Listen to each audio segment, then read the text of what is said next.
तो चलिए आज एक ऐसी डरावनी कहानी सुनते हैं जो अंदर तक हिलाकर रख देगी। ये कहानी है नदी किनारे बसे एक पुराने सुनसान बंगले की और उसमें रहने वाले मेछो भूत की। आइए इस खौफनाक सफर की शुरुआत करते हैं। कहानी की शुरुआत, अरे वाह, एकदम क्लासिक हॉरर वाला माहौल है ना। एक तूफानी बारिश वाली रात। सिर्फ ये एक लाइन ही काफी है ये बताने के लिए कि कुछ बहुत बुरा होने वाला है। तो कहानी के पहले हिस्से में होता ये है कि एक परिवार उस बंगले में आता है जहां पहले ही रात उनका सामना कुछ बेहद अजीब और अनसुलझी घटनाओं से हो जाता है। तो चलिए मिलते हैं इस कहानी के किरदारों से। तपन बाबू जो उस इलाके के नए एसडीएम बन के आए हैं, उनके साथ हैं उनकी पत्नी और दो बेटियां सुगंधा और इंद्रायणी। जब वो उस बंगले में पहुंचते हैं तो उनका स्वागत करने के लिए वहां सिर्फ एक ही आदमी मौजूद है, भुवन, उस बंगले का बूढ़ा चौकीदार। और बंगले में पैर रखते ही भुवन एक कह सकते हैं कि एक अजीब सी चेतावनी देता है। वो कहता है कि यहाँ गांव के लोग सूरज ढलने के बाद नदी या तालाब पार करने की हिम्मत तक नहीं करते।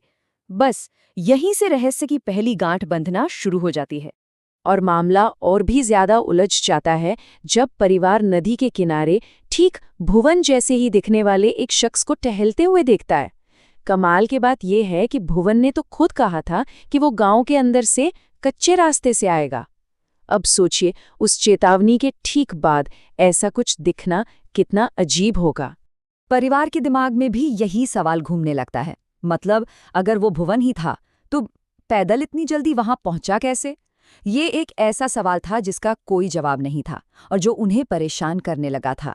और मजे की बात देखिए, जब वो बंगले पर पहुंचकर भुवन से इस बारे में पूछते हैं तो वो तो साफ मुकर जाता है। वो कसम खाकर कहता है कि वो तो नदी की तरफ गया ही नहीं। तो फिर परिवार ने जिसे देखा था वो कौन था? अब कहानी अपने दूसरे पड़ाव पर पहुंचती है जहां अजीब घटनाएं सिर्फ इशारे नहीं करती बल्कि और भी ज्यादा खतरनाक और सीधी होने लगती हैं। अगली सुबह तो एक और ही रोंगटे खड़े कर देने वाली चीज उनका इंतजार कर रही थी। घर के दरवाजे तक गीली मिट्टी पर पैरों के निशान बने हुए थे जो सीधे नदी से आ रहे थे। इसका मतलब साफ था, रात में कोई या कुछ नदी से निकलकर घर के दरवाजे तक आया था। अब देखिए, आमतौर पर क्या होता है, अगर कोई घर से बाहर जाए तो निशान घर से नदी की ओर जाते हैं, पर ये निशान ये उल्टे थे, नदी से घर की तरफ। ये इस बात का पक्का सबूत था कि कोई बाहर से अंदर आया था, ना कि अंदर से बाहर गया था।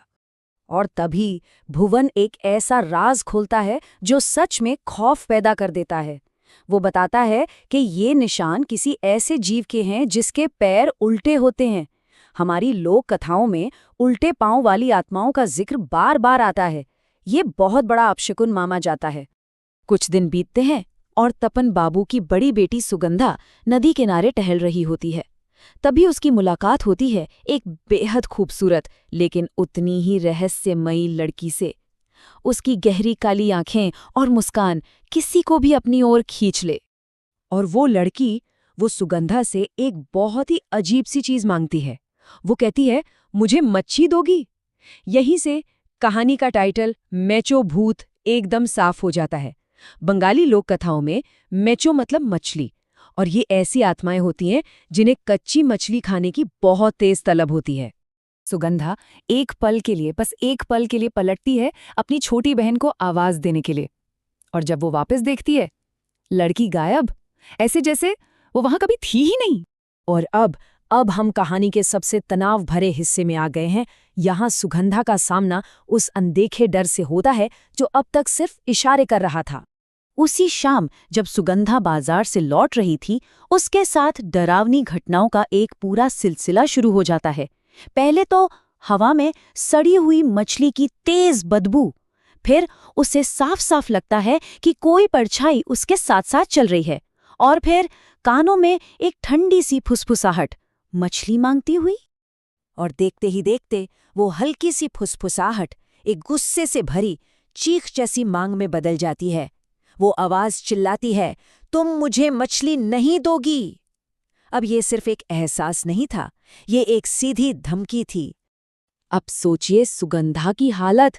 वो खौफ के मारे बस भागती है, अंधी बहरी होकर भागती है और किसी तरह अपने घर के दरवाजे तक पहुंचकर वहीं बेहोश हो जाती है। और अब हम पहुंचते हैं कहानी के उस आखिरी और सबसे भयानक मोड़ पर, जहां वो सच सामने आता है जो सब कुछ बदल कर रख देगा। देर रात का वक्त है। माँ मंदाकिनी की नींद रसोई से आ रही कुछ खटर-पटर की आवाज़ों से खुलती है। वो अंधेरे में ही उठकर देखने जाती हैं कि आखिर बात क्या है। और वो जो वहां देखती है ना, वो शायद किसी भी माँ के लिए सबसे बुरा सपना हो सकता है। अंधेरे में सुगंधा खड़ी है, उसके हाथ में कच्ची आधी खाई हुई मछली है, उसका चेहरा और कपड़े खून से सने हैं और उसकी आंखों में जो भाव है वो इंसानी नहीं बल्कि किसी दरिंदे जैसा है। एक माँ का दिल, उसकी बेबसी और डर बस एक सवाल में सिमट जाता है। वो कांपती हुई आवाज में अपनी बेटी से पूछती हैं, सुगंधा, ये क्या कर रही हो तुम? लेकिन जवाब सुगंधा का नहीं था। एक ठंडी, बेगानी सी आवाज उसी के मुंह से निकलती है, अब मैं इसके साथ रहूंगी।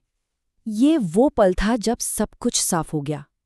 मेचो भूत ने सुगंधा को अपना नया ठिकाना बना लिया था। तो ये थी मेचो भूत की कहानी, नदी किनारे रहने वाली एक आत्मा की, एक चेतावनी जिसे अनदेखा करने की कीमत एक पूरे परिवार ने चुकाई, और एक ऐसा अंधेरा जो उस बंगले में हमेशा के लिए बस गया। ये कहानी बस डराती नहीं, बल्कि ये भी याद दिलाती है कि कुछ पुरानी बातें, कुछ चेतावनियां सिर्फ कहानियां नहीं होती,